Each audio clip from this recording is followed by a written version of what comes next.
house sweep it is. And as predicted right here on this show on Friday, the Yankees would sweep. Gerrit Cole would pitch great.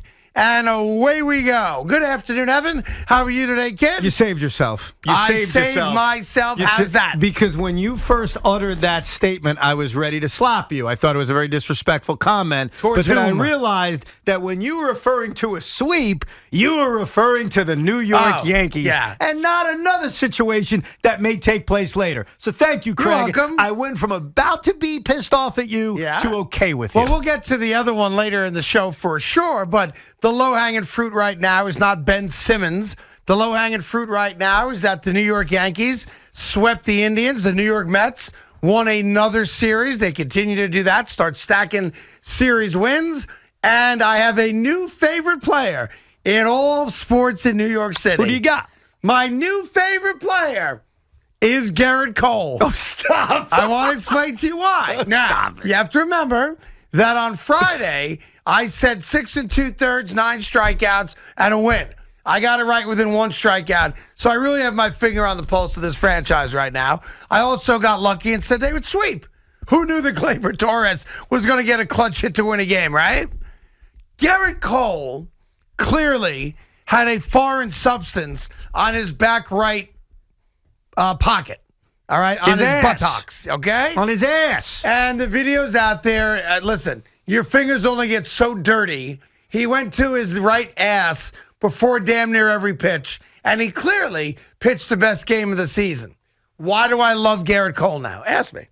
Craig, why, after crushing Gerrit Cole as much as you have, That's right. why do you love him now, Craig? Because I love a guy willing to do whatever it takes to win. Mm-hmm. I encouraged guys to do steroids in the early 90s. Matter of fact, I was pissed that the Mets weren't doing more steroids back in the day. Yeah. And if that's what Gerrit Cole needs to be great, and he's willing to risk a major suspension, because that's what it would be, how do you not love that? Oh, no. It's like, I would agree with that. and I'll give you an example. It's like when Andy Pettitte said, I did it to help my team out. I wanted to get back on the field, and he was beloved for that. Nobody thinks of Andy Pettitte, and whether it was exactly steroids or whatever the actual substance was, no one thinks of Andy Pettitte as a cheat. We think of him as a guy that was so desperate to get back on the mound to help the Yankees win a World Series. He's beloved for it. Gerrit Cole, in my opinion, because obviously I don't know what was in his pocket. I'm sure they've already denied it. If not, they will deny it. Gerrit Cole was willing to do whatever it took to change the narrative on his Yankee career. All you're looking for is for Gerrit Cole to pitch well. That's it. But I don't care how and he you pitches don't care how. No, I understand that. I went back and looked at this and analyzed this a little bit closer. And maybe this is a part of Gerrit Cole's strategy here, Craig. But everyone has seen the video, at least on social media, of him patting his ass after every pitch. It didn't start until the 4th inning of the game. I went back and looked. Like, his ass was clean and his jersey was white for the first 4 innings of the game. Yep. So whatever he put on his derriere happened towards the middle of his performance. All right, so let's do a couple things. We are in agreement. There's something in his pocket. No, there's something on his butt. All right, so that's not up for debate. Even And Big Mac, you'll own that. Yeah, you got to admit that, Big Mac. Yeah, okay. What do you mean, yeah, okay? Dude, every pitch starting in the 4th inning. And I'll be totally honest with you. I'm not positive it was either on there or that's where he was wiping it off, but something was up there. Something was up there. There was some kind of... Now, you could argue, and I'm surprised Big Mac hasn't done it, you could argue whatever substance was on his ass was a legal substance. We have no idea. Right. It could have been and he's been checked. His fingertips are checked. It was not spider tech. Yeah, you cannot wipe that off your finger. But Big Mac, here's my point. Because I did go back and look at this. I'm not just saying this out of nowhere. For the first 3 innings, he never went to his ass. Right. It started in the 4th inning of this game. Okay. For whatever reason. Maybe he was already checked and said, you know what, I'm in the clear. Maybe. I'll start it now. And by the way, it didn't get colder in the 4th inning where he's got he's looking for, something like that. He had something in or around or on his pocket. No doubt. And I think we should celebrate it. For a guy that got out of the gate in the worst possible manner, didn't go more than 3 innings in his first 3 starts. Yankees won 2 out of the 3, to be fair about it, but he was terrible. and mostly terrible in his last start against Detroit, where he couldn't get out of the second inning, famously, right? So here's what happened. The guy's got some pride. I respect that. He cares. I respect that. And he wasn't going to go out on the mound again without something that, even if it's a mental thing, and he pitched the best game of the year. Now, it's only 4 games, small sample size, but we all saw what we saw. But if I I love it. I embrace it. But if I am a manager in Major League Baseball and I'm watching the tape, Well, his next start. Yeah. and I'm watching the tape of Gerrit Cole's performance, I'm going to send an umpire out there to check him out. Now, again, the substance that he placed on his buttocks in the 4th inning or later may have been legal for all we know. We don't know what it was. I can't tell you it was spider tack. I have no idea. It could be rosin mixed with Vaseline. He could have gone and gotten a bag of dirt and put it in his back pocket. Yes. And fine. All I Great. know is it's clear that there is a discolored substance on his right butt cheek. But if I'm a manager in Major League Baseball nowadays, as compared to 3 years ago where you don't want to say anything, I'm going to say something. I'm going to tell an umpire, go check him out. Why not? Because even if they deem it legal or there's nothing there, it could get to him mentally. And so if I'm an opposing manager, I'm keeping an eye on this all season long. Why wouldn't I? Yeah, you have to. I'm surprised Francona didn't do anything about it because he's a pretty with-it manager, very well respected Maybe manager. didn't notice it, Craig. Well, that's the only I could think Yeah. that, because let's be honest. I watched the game. You watched the game. Until someone called my attention to it, I didn't think twice about it. I really didn't. That being said, how do you not love a guy who's willing to risk a suspension to be great? Like, to me, that's the stuff that endears you to a fan base. So Gerrit Cole, who's not been an ace 3 of his previous starts, suddenly showed up yesterday and pitched the way we expect him to pitch. And gave the Yankees the most length of any starting pitcher this season. Got 2 outs in the 7th inning. Gave the bullpen a little rest. All good. So Gerrit Cole, my man. And if you're a diehard Yankee fan, how do you not agree with that? How do you not love the fact that this guy cares that much? And I thought, despite some of the histrionics and him storming off the mound or being ticked at Billy Crystal, there was always the question I had of what kind of competitor is he really? Did the money make him soft? It's Rocky Balboa syndrome, right? All of a sudden, you're not hungry anymore. Right. Because you got so much money in the bank. You're going to wine tastings and French brie You're classes. getting paid either way. Right. Money's guaranteed locked in. Some guys, I'm not saying Gerrit, but we have seen guys change, get soft, not work out as much, not do all the things they did to become great. And now I learned something about Gerrit Cole. Gerrit Cole cares. He also did something else that moves him up your list of all-time favorite New York athletes. So he comes out in the 7th inning. Aaron Boone gets booed because the fans are like, we need more Gerrit Cole. How can you take him out? So crowd boos Aaron Boone. Cole comes out of the game. No big deal. Yankees are going to win this game. And now it's the bottom of the 7th inning.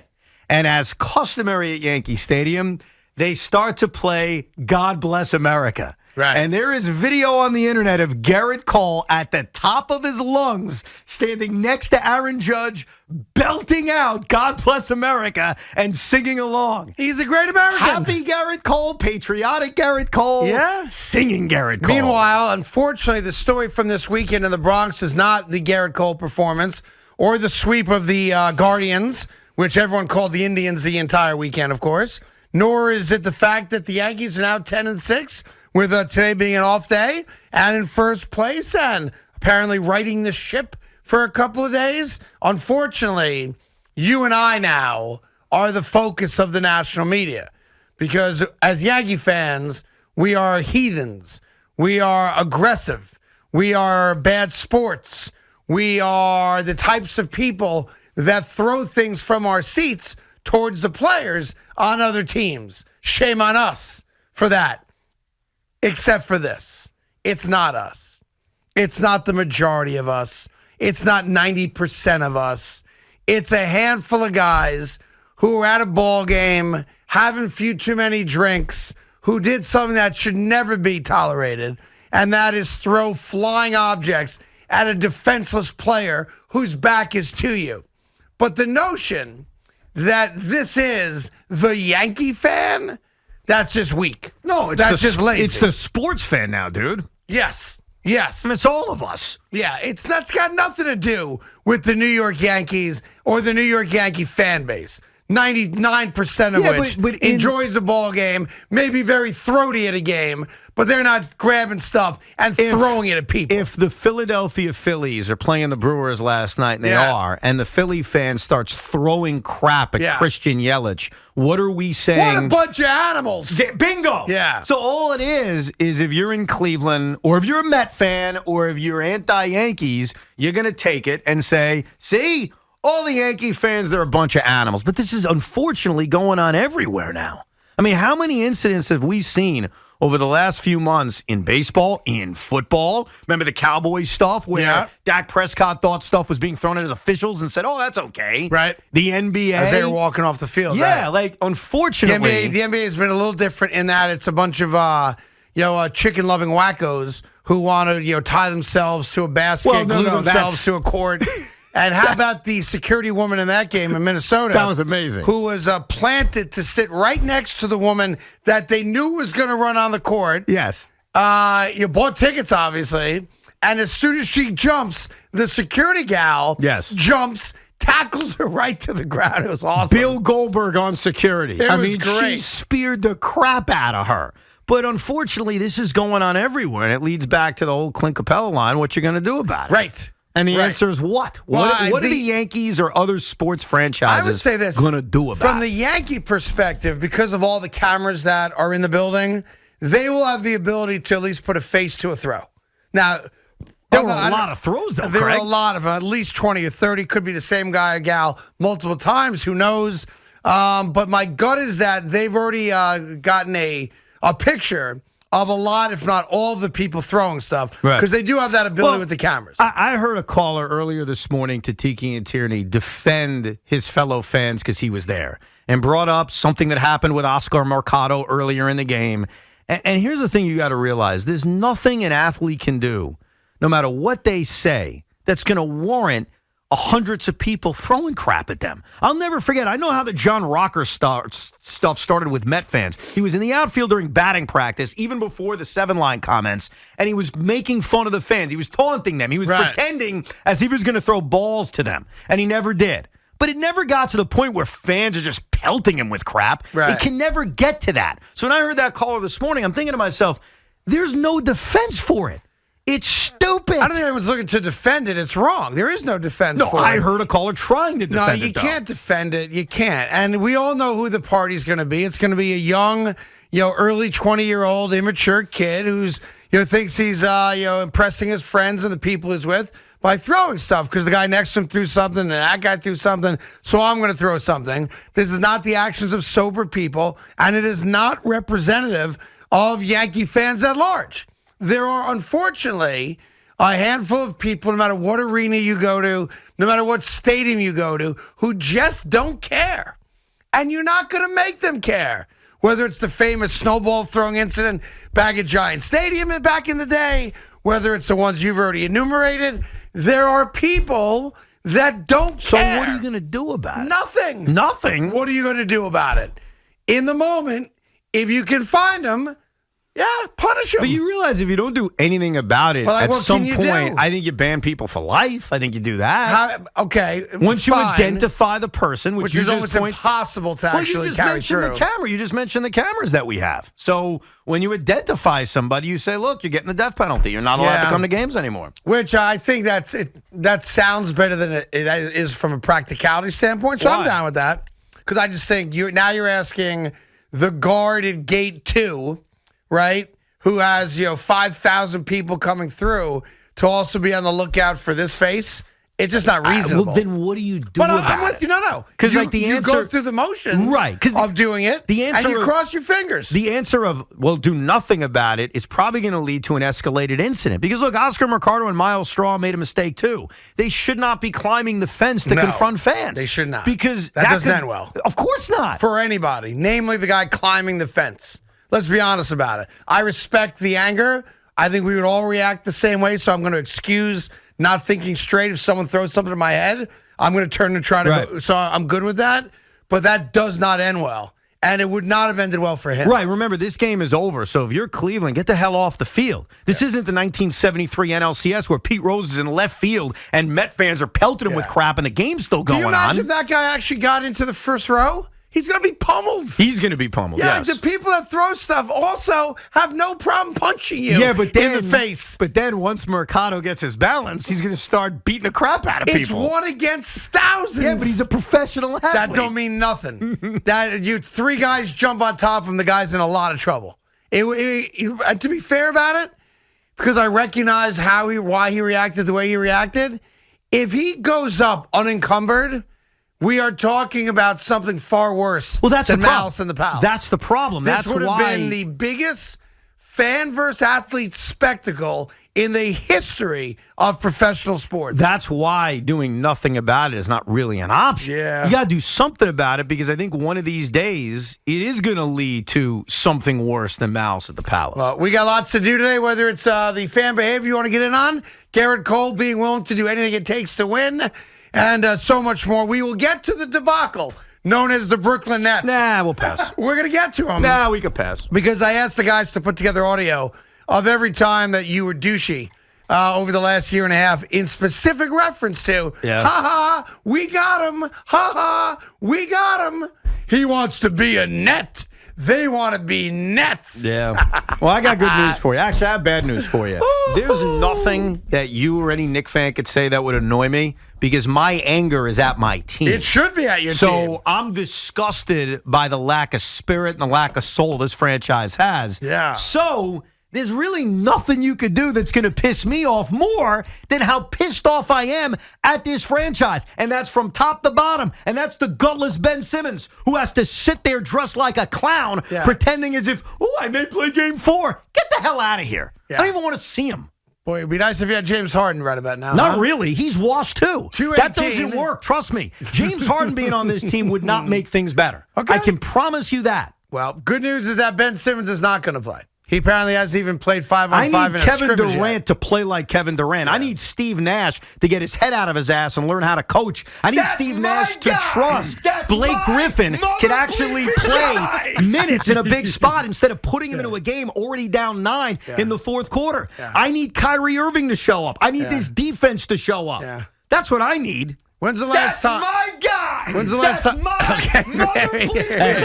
He's still my guy. When's the last time the best player in the league only took 11 shots in an NBA playoff game? He's been awful. Yeah. And I don't know if it's just all mental. I don't know what the hell it is, but I have never seen Kevin Durant this awful for 3 straight games. He's still my guy, so you could play that all day. I'm still loving the guy, no problem. But he's been freaking awful for these 3 games. And if you're making a list of reasons why this team's down 0-3, he's at the top of it. Stars have to play like stars. He hasn't played like a star. We will get all your calls throughout the afternoon. It should be a fun show, unless, of course, you're a Net fan. I have audio of Keith McPherson famously chanting, we want Boston. You got him. 877-337. Let me tell you something. So when that chant was going on that night in I'm the going to play it for game, you after the break. I said to myself, Evan, don't join in. Just don't join in because you will regret this someday. And so I did not join in that night. I stayed quiet that night because I didn't want Boston. I didn't want anybody. I wanted somehow to miraculously just get to the NBA Finals. And guess what? That didn't happen. 20.